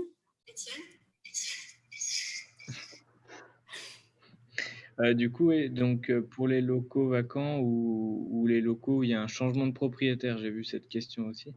Alors, pour ce qui est des locaux vacants, en fait, normalement, on leur demande quand même de remplir sur Opéra si avant il y avait une activité tertiaire dans ces locaux, parce que j'imagine qu'on pense qu'elle peut reprendre à tout moment. Et on peut aussi s'imaginer que du coup, si les locaux restent vacants, vu que les consommations seront ridicules puisque, je sais pas, il y aura pas de chauffage ou ça sera en hors gel, et bah, l'objectif sera atteint directement. Voilà. Et puis pour les changements de propriétaire, on peut tout à fait ne pas être assujetti au début de la décennie et le devenir au cours de la décennie. Donc, s'il y a un changement de propriétaire avec un ancien qui n'était pas en activité tertiaire et que le nouveau propriétaire arrive avec une nouvelle activité qui, pour le coup, est tertiaire, et ben, il rentrera dans le dispositif. Voilà. Et donc, il aura l'obligation, à partir du moment où il met les pieds dans les locaux, bah, de chaque année donner les consommations annuelles. Très bien, merci beaucoup. J'en ai presque fini par rapport aux questions du chat. Il y avait une toute petite question qui était sur la certification BREEAM. BREEAM, je ne sais plus comment. BREEAM, je l'ai francisé. Si vous pouvez en dire juste un mot, s'il vous plaît, peut-être Marc ou... Alors, oui, en fait, au cours donc là, on fait référence sur le BREEAM à la deuxième opération que j'ai présentée. Donc, le maître d'ouvrage souhaitait valoriser son bâtiment. Il nous a demandé à demander à mes collègues d'Artelia qui sont spécialistes sur le sujet quels seraient les impacts d'une certification BREEAM sur l'opération. Et il s'est avéré qu'on était totalement en ligne avec les travaux proposés, alors notamment, je pense par exemple aux protections protection systématique par store qui étaient proposés, qui font partie des éléments qui rentraient en ligne de compte, de la mise en place de comptage. Et voilà, pratiquement, il n'y a eu aucun élément supplémentaire sur la certification BREEAM par rapport aux travaux qui étaient prévus. Donc, ça a été une valorisation du bâtiment très intéressante pour le maître d'ouvrage. Merci Marc, si je peux me permettre. Ça me permet d'aborder une question que je voulais vous poser, mais ça peut être aussi Xavier qui peut répondre.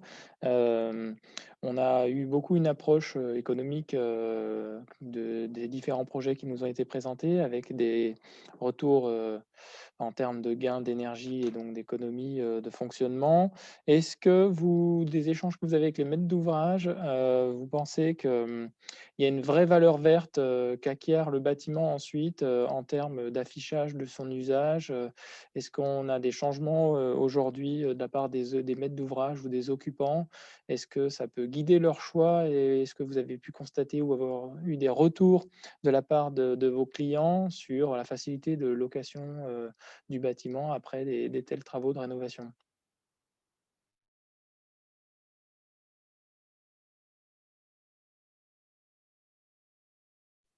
Je vais juste répondre sur le fait que, effectivement, c'est une valeur pour le maître d'ouvrage et pour le bâtiment qu'on a réhabilité, c'est une valeur ajoutée d'avoir cette requalification thermique, car effectivement, les charges en face n'avaient plus rien à voir avec ce que c'était. Alors effectivement, on partait de très bas, donc c'était un argument réel.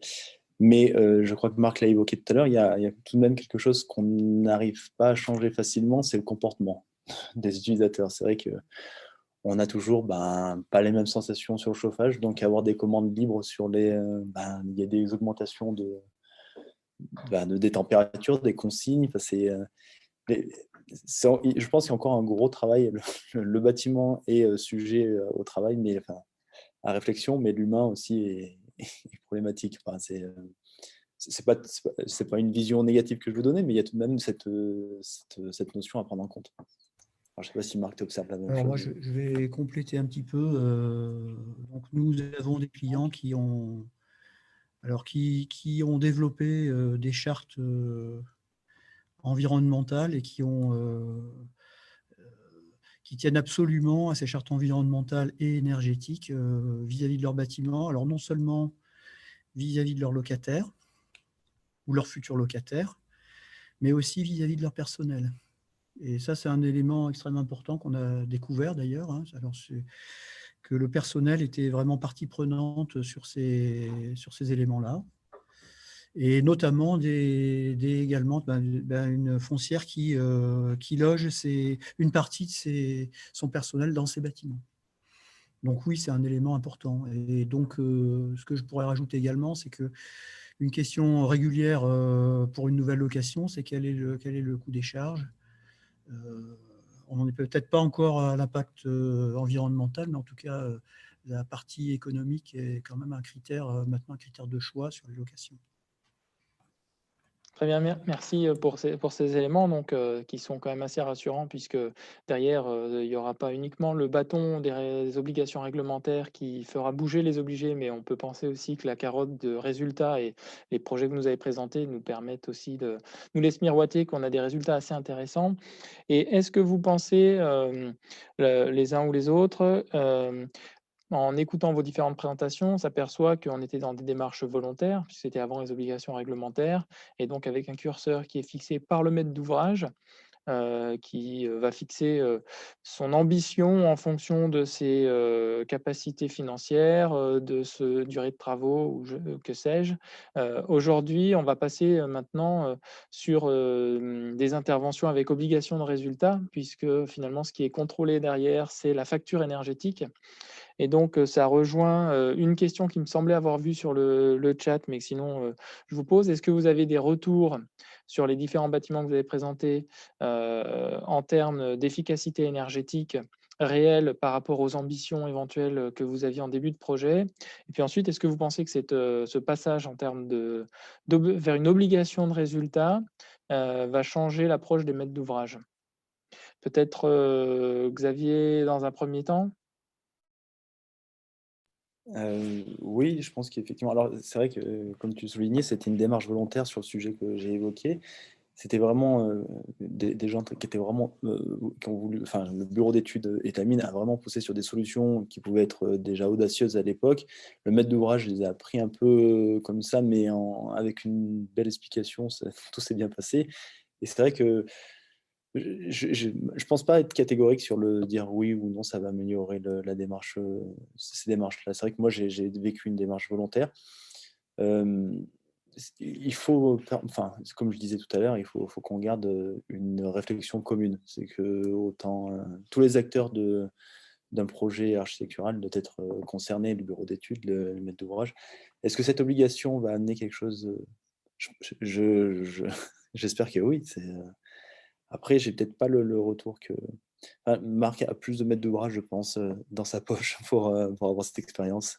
Je vais laisser prendre le Alors, sur les 3 opérations que j'ai présentées, en fait, une seule est terminée, hein, puisque celle a été faite, il y a 1 an. Donc j'ai interrogé le maître d'ouvrage sur la consommation. On voulait quand même, avoir des retours et ça va rejoindre une problématique, du décret tertiaire. C'est qu'en fait, le point de référence, qu'il a, c'est le point de référence, quand il y avait les batteries électriques de secours.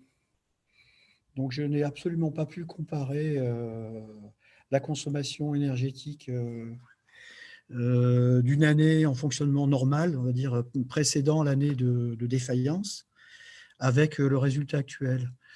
Par ailleurs, c'est un peu tôt, ce que je souhaiterais, c'est effectivement quand même déjà avoir une valeur absolue. Ça, ce serait un élément très intéressant. Mais ça rejoint une problématique de précision des valeurs de référence qui va être un sujet, assez complexe, enfin, à mon sens, de l'expérience que j'en ai. Enfin voilà pour ces 3 bâtiments présentés. Donc le deuxième bâtiment, bah, il sera terminé, le mois prochain, donc on ne peut pas avoir de retour d'expérience. Et le troisième, il est en avant-projet, définitif, donc il n'est même pas encore en chantier. Donc sur ces 3 bâtiments-là, je ne peux pas répondre, sur le résultat de consommation, dans la vraie vie par rapport aux attendus. Merci Marc. Et donc, on voit encore une fois, au travers de ta réponse, l'intérêt que la plateforme Opera présentera, puisqu'elle permettra d'avoir aussi une évaluation sur la durée, avec si on a effectivement des années, des impondérables ou des baisses d'énergie qui s'expliquent par des aspects techniques. L'évaluation sur la durée permettra aussi de voir voilà, si les actions étaient intéressantes ou pas. En termes d'échéance, on a vu donc, par la présentation d'Étienne Charbonnier qu'on avait, soit, une obligation de passer en dessous d'un certain seuil dont on connaît pas encore la valeur aujourd'hui et elle sera définie, dans les arrêtés qui vont sortir d'ici la fin de l'année. Donc qui vont quelque part, il faut le dire quand même aujourd'hui, préciser le curseur, au niveau des ambitions et donc tant qu'on n'a pas ces décrets, on a du mal quand même à savoir, par rapport au parc existant, quelles ambitions il y a. Néanmoins, on a un affichage de la part, du gouvernement d'avoir une ambition importante et donc si on regarde ce qu'on sait aujourd'hui qui est, les cas de figure, où il faut, baisser les consommations de -40%, -50 et -60. Je retiens de vos interventions finalement et j'aimerais que vous me disiez si je me trompe ou pas, que l'atteinte de l'objectif de -40%, finalement, il n'est pas si difficile que ça, puisque dans des projets comme les vôtres, j'ai l'impression que c'est bien l'ordre de grandeur. Ce qui m'aurait intéressé, c'est de savoir, l'atteinte de -60%, est-ce que, au regard de l'expérience que vous avez, c'est un objectif qui est vraiment très difficile et il faut prévoir une intervention extrêmement, lourde? Ou est-ce que c'est aussi quelque chose qui est, atteignable? Sachant que j'ai déjà entendu dans les réponses que vous avez fait l'un et l'autre, mais vous repréciserez que, le comportement, doit pas être négligé, et que, raisonner en statistiques, sur papier peut être perturbé, positivement ou négativement, par, l'usage qui sera fait du bâtiment par les utilisateurs. Lequel de vous 2 pourrait répondre sur cette question-là? Je vais répondre. En fait, là, typiquement, sur 3 cas de figure, on s'aperçoit que il y a un bâtiment plus ancien où on est à 15% de gain, avec un objectif, on va dire que sans toucher l'enveloppe à 20%. Donc l'atteinte de l'objectif de 40%, il va être extrêmement délicat, sauf à attendre l'obsolescence des façades et puis à ce moment-là de faire un relooking du bâtiment et puis d'avoir des matériaux qui soient plus actuels et une architecture adaptée. Et on s'aperçoit que la réponse, elle est vraiment très différenciée. Le deuxième bâtiment, 60%, ça paraît jouable. Il y a forcément une intervention sur l'architecture aussi. C'est ce qu'on a vu, c'est qu'il y a quand même des problèmes thermiques sur l'enveloppe. Et puis sur le troisième bâtiment, ça paraîtra, ça va être à la marge, ça va être relativement difficile. Mais là, on a 3 exemples. Mais la multiplicité des typologies fait que c'est impossible de répondre sur le global. On voit que l'étendue des bâtiments transformés, on voit bien que sur des bâtiments d'usage quasiment identique, il y a déjà trois approches, alors sur des bâtiments à usage différents, c'est difficile à expliquer. Par contre, ce que je voudrais rajouter, dont on n'a pas parlé forcément, c'est que là, on parle de bâtiments, mais dans le décret, il y a tout un aspect qui est un aspect utilisation du bâtiment, qui est un aspect très important du bâtiment et donc qui fait partie des éléments à prendre en compte. Là, on n'a parlé que des systèmes et de l'enveloppe, mais on n'a pas parlé de l'usage. Et l'usage, typiquement, si on arrive à créer des ordinateurs qui sont beaucoup moins consommateurs ou que sais-je d'autre, il y a aussi des gisements d'économie sur l'usage d'un bâtiment. Alors, merci Marc, c'est une excellente transition avec une des remarques qui a été faite sur le chat en termes d'usage. Alors, usage plutôt là tourné consommateur, utilisateur, puisque l'un d'entre vous nous faisait remarquer que le travail sur l'usage, il existe des démarches extrêmement intéressantes. Ce qui est cité sur le chat, c'est la démarche Cube 2020 qui permet de faire des économies d'énergie. Alors, l'auditeur là, nous indiquait 10 à 20%. Je crois qu'Étienne, c'est à peu près les chiffres qu'on a en tête aussi. Et effectivement, notamment pour les maîtres d'ouvrage publics, il y a des appels à projets qui permettent de travailler sur l'usage du bâtiment et d'essayer par la mise en place de toute une démarche qui va motiver, intéresser les utilisateurs ou les informer dans certains cas aussi de certains gestes à éviter, de permettre de gagner sans réaliser de travaux. Donc merci à la personne qui l'a mise sur le chat et ça rejoint bien, je pense, ce que disait Marc en termes d'importance de ne pas négliger cette piste-là. En termes de questions sur le chat, j'ai vu également qu'il y avait des questions assez pointues sur la réglementation, où je pense qu'on n'aura pas de réponse ce soir, parce qu'il faut bien comprendre que le contexte réglementaire est en train aussi de se caler. Donc, il y avait notamment une question sur un bâtiment qui n'a pas de dispositif de ventilation et qui, dès lors d'une rénovation lourde pour une mise aux normes, j'imagine, en termes de qualité de l'air intérieur, ou se doterait d'un système de ventilation. Donc, pour reprendre les mots sur le chat, quand bien même double flux, on pourrait penser qu'il y a une augmentation de déperdition et de consommation. Donc là, bon, je préfère pas qu'on réponde directement ce soir. Ça fait partie des cas, des ajustements où on ne sait pas encore exactement comment ça sera pris en compte dans la réglementation, mais ce sont d'excellentes questions. Il nous reste 4 minutes sur ce webinaire et avant, j'aimerais peut-être poursuivre un peu les échanges en apportant aussi quelques éclairages complémentaires à destination des maîtres d'ouvrage obligés et puis peut-être pour convaincre les entreprises que beaucoup de maîtres d'ouvrage vont se lancer dans l'aventure dans les années qui viennent. Il faut savoir aussi qu'au travers du plan de relance que le gouvernement a mis en place en réponse suite à la crise liée à la Covid-19, il y a aussi beaucoup d'aides qui sont prévues pour favoriser la rénovation des bâtiments tertiaires. On peut citer que le plan de relance prévoit, donc dans des modalités qui sont à définir sur la façon d'être distribué, mais 200 millions d'euros pour l'aide aux TPE et PME pour qu'elles réhabilitent leurs bâtiments tertiaires. Donc, ce sont des aides qui sont importantes, qui ont vocation à être consommées sur les 2 ans qui viennent. Donc, une motivation des maîtres d'ouvrage à passer le pas et à se lancer rapidement dans des opérations de réhabilitation. Enfin, on peut l'espérer. Et puis pour les collectivités, les bâtiments publics, les bâtiments hôpitaux, on a dans le plan de relance 4 milliards d'euros qui sont prévus pour participer aux projets, aider les projets et les inciter à se lancer dans la rénovation. Donc tout ça pour dire que il y a un réel marché qui s'ouvre. On voit au travers des interventions qui ont été faites par les uns et les autres que c'est possible d'atteindre les objectifs, de rénover des bâtiments avec une ambition forte. Et je pense qu'on est réellement dans un moment où on a une conjonction de plusieurs facteurs qui font que tout un tas de maîtres d'ouvrage, lancez-vous, tout un tas de prestataires, formez-vous pour pouvoir intervenir. Vous voyez que quelle que soit la taille de vos entreprises, il y a de la place un peu pour tout le monde et même sur des projets assez importants, avec des maîtres d'ouvrage qui seront aussi de plus en plus sensibles. On a eu au travers des témoignages au fait de recourir à des entreprises locales.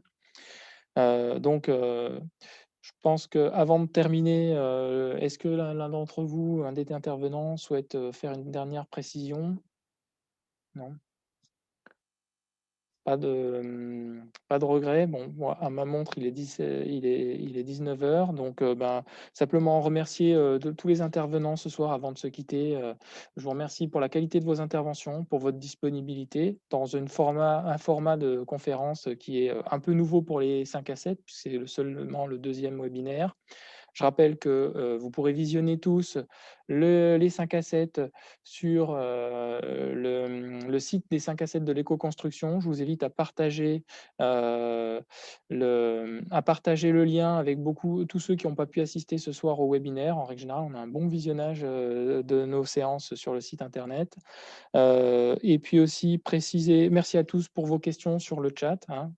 Et puis ensuite, préciser que le prochain 5 à 7 se déroulera probablement fin d'année, fin novembre, début décembre, et qu'il sera dédié aux constructions bois de grande hauteur.